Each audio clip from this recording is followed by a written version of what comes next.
Guys তোমরা হয়তো one gaming কে সবাই চিনো, যার চ্যানেলে কিন্তু 5 লক্ষ প্লাস সাবস্ক্রাইব রয়েছে, এবং আরো একজন রয়েছে কলাবাবা, যার চ্যানেলে কিন্তু 1.5 লক্ষ প্লাস সাবস্ক্রাইব রয়েছে, এবং আরো অনেক ক্রিয়েটারের রয়েছে যাদের চ্যানেলে মোটামুটি ভালো সাবস্ক্রাইবার রয়েছে। এটা বলার কারণ হচ্ছে গাইজ, যে সুন্দর করে ভয়েস গুলো দেয়, এদের ভয়েস গুলোর কারণে এরা অনেক উপরে গিয়েছে। আজকে আমরা ট্রাই করবো ওয়ান গেমিং এর ভয়েস দেওয়ার ভিডিও। তিনি যেভাবে সুন্দর করে ভয়েস গুলো দেন, তার ভয়েস গুলো আমার কাছে ভালো লাগে। তো লেটস বিগিন।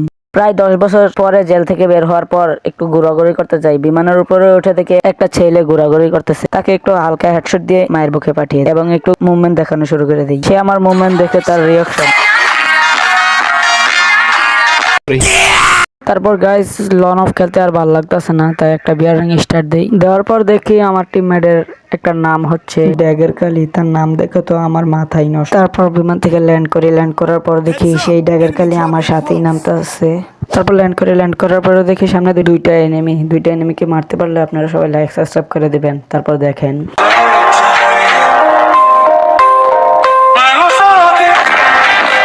এখানে আমি একটাকে মায়ের বুকে পাঠিয়ে দেই এবং আমার টিমমেট এখানে মারা খেয়ে যায়। তারপর আরেকটা এনিমি আমার টিমমেটের প্লেটে খেতে আসে। আমি ওকে স্কুপ প্লাস ফায়ার বাটন টিপে ওকেও আমি মায়ের বুকে পাঠিয়ে দিই। তারপর 127 বছর পরে আমি আবারও জানতে হওয়ার পর কিছু মজা লাগতেছিল না। তারপর ভেন্ডিং মেশিন থেকে আমি একটা লাল পাথর একটা ছেলের উপর রেখে দেই। এটা ছেলে না মেয়ে চেক করার জন্য আমি সামনে এগিয়ে যাই। তারপর দেখি ছাদের উপরে এনিমিটা, তাই আমি নিউটনে 103 নাম্বার সূত্রটা কাজে লাগাই। সূত্রের মাঝে ভেজাল থাকার কারণে আমি ওই সূত্র ইউজ করতে না পারায় তাই ব্যর্থ হয়ে আমি না উঠে এখান থেকে ওকে একটু হালকা লাল পানি খাওয়াই। একটু হালকা মেরেছি ভাই লাল পানি, একটু হালকা মেরেছি। তারপর দেখি ছাদের থেকে কে যেন আমাকে ড্যামেজ দিয়ে আমাকে মায়ের বুকে পাঠিয়ে দেয়।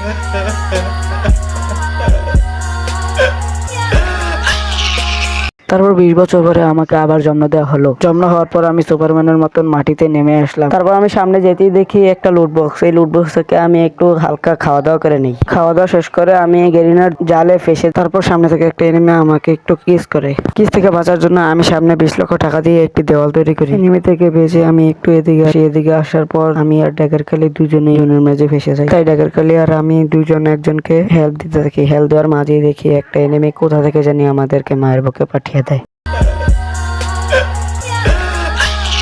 তারপর কোন এক ভালো ছেলের বান্দা আমাদেরকে আবার রিভাইভ পাওয়ার পর দেখি একটা এনিমি আকাশ দিয়ে উড়ে গেল সুপারম্যানের। ওখান থেকে নামার পর দেখি একটা ছেলে আমার সামনে দিয়ে সালাম না দিয়ে দৌড়ে যাচ্ছে। আমি ওকে হালকা একটু পিনান্টি দিয়ে মায়ের বুকে পাঠিয়ে দিই। ওকে মায়ের বুকে পাঠানোর পর কোথা থেকে জানি একটা এনিমি আমাকেও সালাম দিচ্ছে। ওর থেকে বেঁচে আমি এখানে জোনে ভেসে যাই এবং মারাও খেয়ে যাই। Tata bye bye, tata, good bye.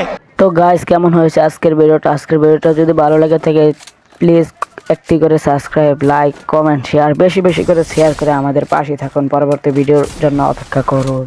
Least